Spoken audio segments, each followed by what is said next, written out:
Histórias do Velho Oeste. O sol queimava o deserto como fogo.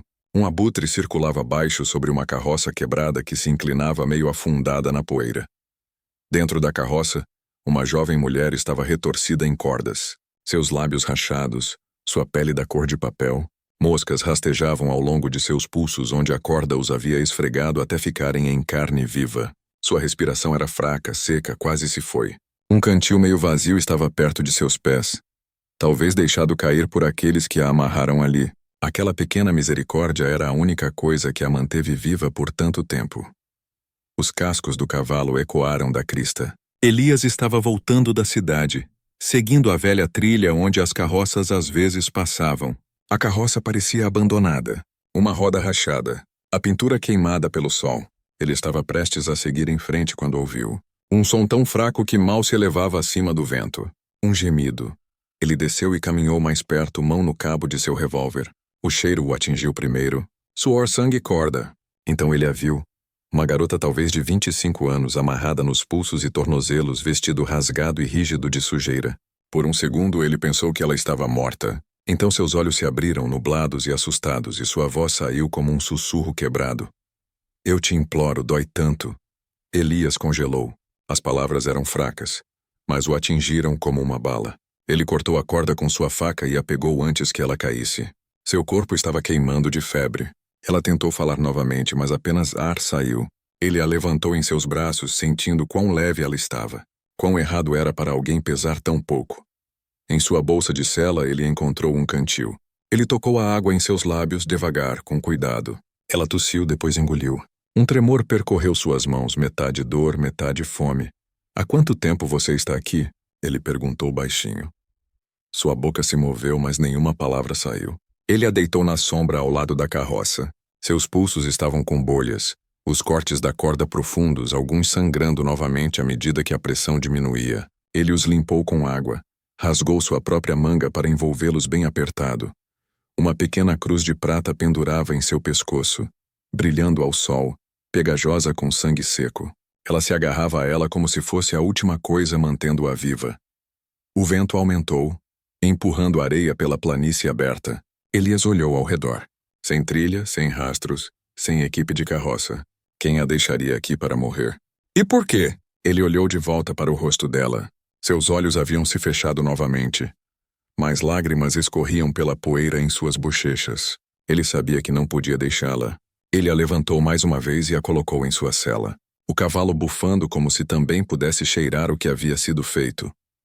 Quando ele virou em direção à longa estrada oeste, o sol mergulhou atrás da crista, sangrando dourado sobre a terra. Ele olhou para o rosto dela e sussurrou. Você está segura agora, garota. Apenas aguente firme. Mas naquele silêncio até ele podia sentir. Algo sobre isso não era apenas crueldade. Era um aviso. E enquanto o cavalo os levava em direção a Sagebrush Bend, uma pergunta queimava em sua mente. Quem odiaria uma mulher o suficiente para deixá-la para os urubus? May acordou com o cheiro de café e fumaça. Por um segundo ela pensou que estava no céu. Então seu corpo a lembrou que não estava. A dor voltou como fogo sob sua pele. Ela tentou se sentar.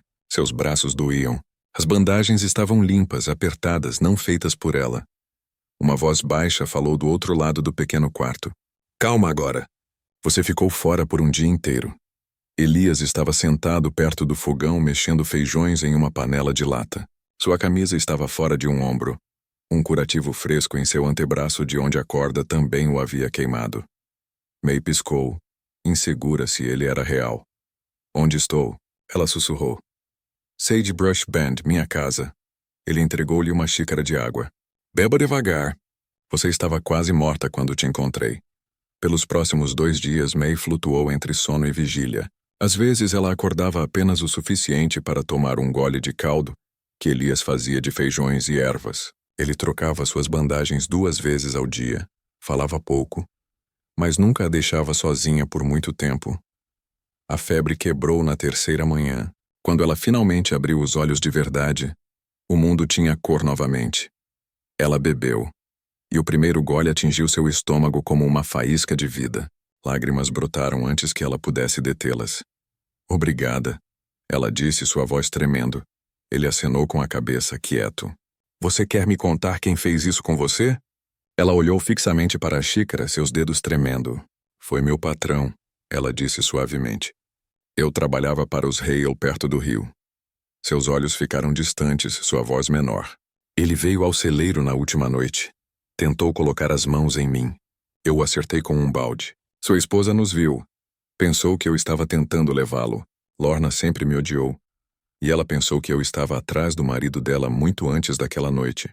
Acho que quando ela nos viu, isso apenas lhe deu a razão que ela queria. Eles me amarraram. Disseram que eu aprenderia o que é vergonha. Elias não falou. O único som eram os feijões borbulhando lentamente. Ele manteve seu olhar no fogão, o maxilar apertado. Então ele disse: "E eles te deixaram lá assim mesmo." Ela acenou com a cabeça. Seu lábio tremeu, mas ela o pressionou para baixo, orgulhosa mesmo em sua dor. "Eu não chorei até te ver. Acho que foi quando pareceu seguro o suficiente para doer." Ele olhou para ela então. Realmente olhou. Ela era jovem. Jovem demais para ter olhos tão cansados. Ele despejou uma tigela de feijão e a colocou em seu colo. "Coma", ele disse. Ela hesitou, então sorriu fracamente. "Você sempre alimenta estranhos assim?" "Apenas os meio-mortos." Isso a fez rir um pouco. Foi o primeiro som bom naquela casa em muito tempo. Do lado de fora, cigarras gritavam no calor. Dentro, por um momento, estava quase pacífico. Mas a paz nunca durava muito por aqui. Enquanto May comia, Elias foi buscar água no coxo. Ele viu rastros na poeira. Pegadas frescas de cascos indo para o oeste. Pesadas demais para serem andarilhos. Organizadas demais para estarem perdidas. Ele sentiu no estômago antes que sua mente alcançasse. Alguém sabia que ela ainda estava viva. E eles estavam voltando para ela. Naquela noite o vento veio forte pela planície. A lanterna na varanda tremulava como se estivesse com medo. Elias verificou os cavalos, verificou seu rifle, depois entrou. May estava sentada perto do fogão, cabelo escovado para trás, um cobertor em seus ombros. Ela parecia melhor, mas ainda havia aquele olhar em seus olhos como se estivesse esperando que algo ruim a encontrasse novamente. "Não conseguiu dormir?" ele perguntou. Ela balançou a cabeça. "Toda vez que fecho os olhos eu o ouço. Aquele homem, suas botas no chão de madeira, sua voz." Elias despejou café em 2 canecas de lata. "Então não feche os olhos ainda", ele disse. "Sente e beba." Eles ficaram sentados em silêncio por um longo tempo. O único som era o assobio do vento através das tábuas. Pouco antes do amanhecer, os cães começaram a latir. Elias se levantou devagar, mas pronto. As mãos de May se apertaram em volta de sua xícara. Ele foi até a janela e viu poeira subindo pela trilha. Um único cavaleiro primeiro. Depois mais 2. Ele conhecia aquela forma no cavalo da frente. Victor Hale. Elias saiu para a varanda, rifle baixo, mas pronto. Victor parou curto, seu sorriso afiado como uma faca. Ele havia mandado seus capatazes embora primeiro. Um homem como Victor gostava de fazer suas próprias ameaças. Achava que isso o fazia parecer corajoso. "Você tem algo que é meu, McCrae", ele gritou. Elias não se moveu. "Não vejo seu nome nela." Victor cuspiu na terra. "Ela é uma mentirosa e uma ladra. Ela pertence à lei." May veio até a porta atrás dele, voz tremendo. "Você me deixou para morrer, isso o pegou."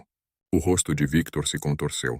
Ele desceu de seu cavalo e começou a ir em direção a ela, gritando palavras que nenhum homem decente deveria dizer. Elias entrou em seu caminho, e no segundo seguinte, Victor caiu no chão com força. Os 2 homens rolaram na poeira, punhos voando, botas raspando cascalho. Elias lutou como alguém que havia enterrado coisas boas demais já.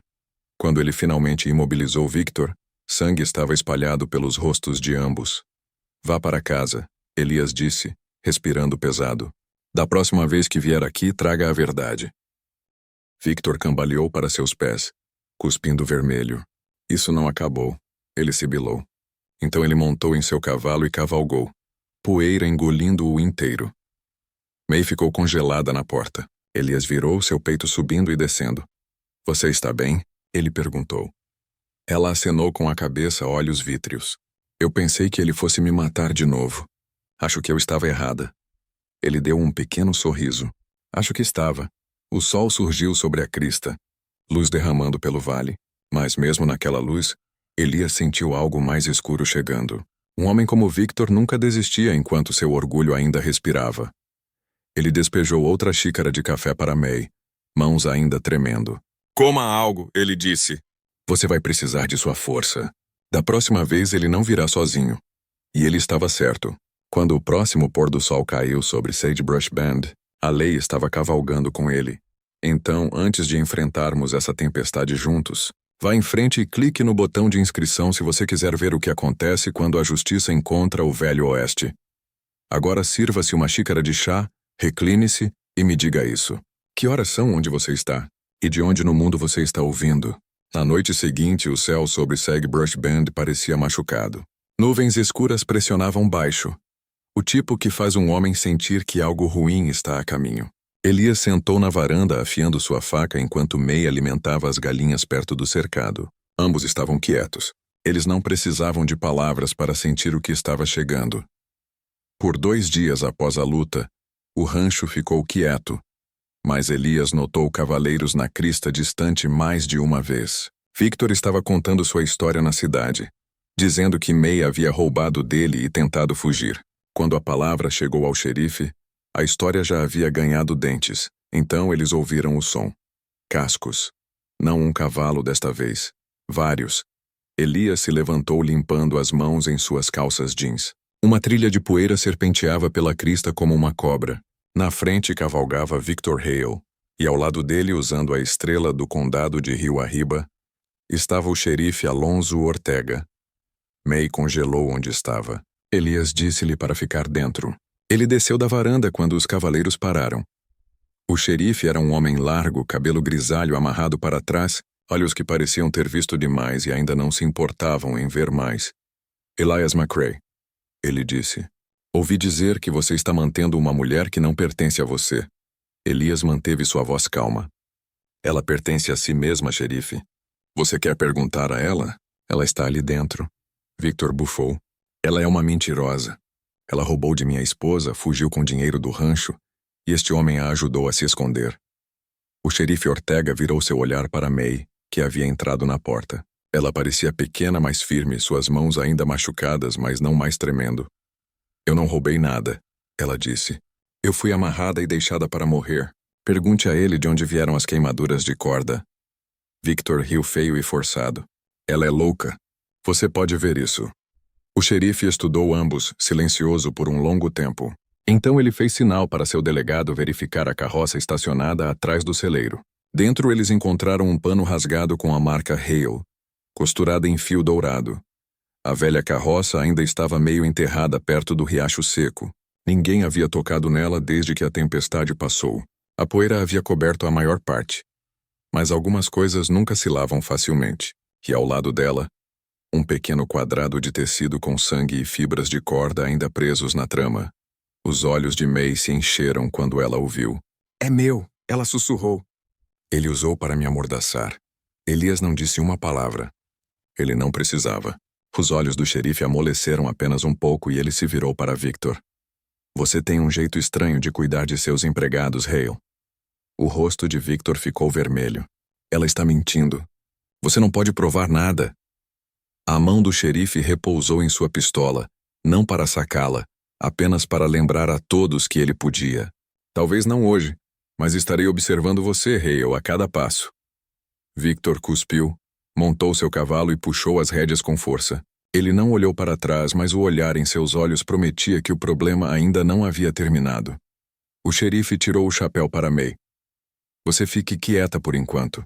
Deixaremos os papéis decidirem o resto. Então ele se virou para Elias. Mantenha-a segura, McCrae. Alguns homens não aprendem a menos que o Senhor mesmo os ensine. Quando eles cavalgaram embora, o vale ficou quieto novamente, mas se apoiou no batente da porta, fraca de alívio. Elias observou os cavaleiros desaparecerem na poeira. Ele ainda podia sentir a tempestade sentada lá fora esperando, porque homens como Victor nunca voltam apenas para conversar. Por muito tempo depois que o xerife partiu, o rancho ficou quieto, o tipo de silêncio que parece vivo, como se a própria terra estivesse prendendo a respiração. May ficou na varanda observando o horizonte. Os últimos cavaleiros desapareceram na poeira laranja do pôr do sol. Elias se apoiou na grade ao lado dela, braços cruzados, seus olhos mais suaves do que ela jamais tinha visto. Você acha que ele vai voltar? Ela perguntou. Elias respirou lentamente. Homens como ele sempre voltam, mas não hoje. Hoje nós descansamos. Naquela noite o ar estava quente e parado. Mãe não conseguia dormir. Ela sentou perto da janela, olhando para a linha prateada do rio. Pela primeira vez em sua vida, ela não se sentia pequena. Ela não se sentia quebrada. A dor ainda estava lá, mas não a possuía mais. Ao longo das semanas que se seguiram, as feridas em seus pulsos desapareceram, assim como o medo em seus olhos. Ela aprendeu a consertar cercas, alimentar o gado, até cavalgar sozinha até o riacho. Elias observava de longe, nunca dizendo muito, mas sempre perto o suficiente se ela precisasse dele. Ele havia conhecido a perda também. Talvez fosse por isso que seus silêncios se encaixavam tão facilmente. Uma noite, meses depois, May trouxe-lhe uma tigela de ensopado. Ele sorriu, cansado mas contente. Você cozinha melhor do que qualquer peão que já conheci, ele disse. Ela riu. Acho que a fome faz tudo ter bom gosto. Ele olhou para ela então, um olhar que dizia mais do que palavras poderiam dizer. Você deu vida a este lugar novamente, ele disse baixinho. Acho que nós dois precisávamos ser salvos. O vento lá fora carregava o som de pássaros noturnos e água lenta. May estendeu a mão pela mesa, sua mão repousando na dele. Não houve discurso, nenhuma promessa. Apenas uma calma certeza de que duas almas haviam encontrado seu caminho de volta da beira. Na primavera seguinte, o vale floresceu mais brilhante do que qualquer um se lembrava. Flores silvestres se espalharam pelos campos onde o sangue uma vez havia secado. Um berço estava perto da janela agora, cobertores macios dobrados dentro. Mai cantarolava enquanto trabalhava, sua voz firme e cheia. Elias entrou do quintal, terra em suas botas, luz do sol em seus ombros. Ele parou para observá-la por um momento, então disse: Você sabe, este lugar finalmente parece um lar. Ela sorriu. Sempre foi um lar. Nós apenas tivemos que merecê-lo. E talvez essa seja a lição escondida na poeira do Velho Oeste. Que a dor pode te construir se você deixar. Que a bondade pode crescer mesmo em solo duro. E que às vezes as pessoas que nos salvam são aquelas que estão tão perdidas quanto nós. Agora me diga, se você tivesse passado por aquela carroça quebrada naquele dia de verão, você teria parado? Se esta história tocou seu coração, vá em frente e dê um like e inscreva-se para não perder a próxima jornada pelo coração selvagem do Oeste. Agora tome um gole do seu chá, respire devagar e me diga isso nos comentários. Que horas são onde você está?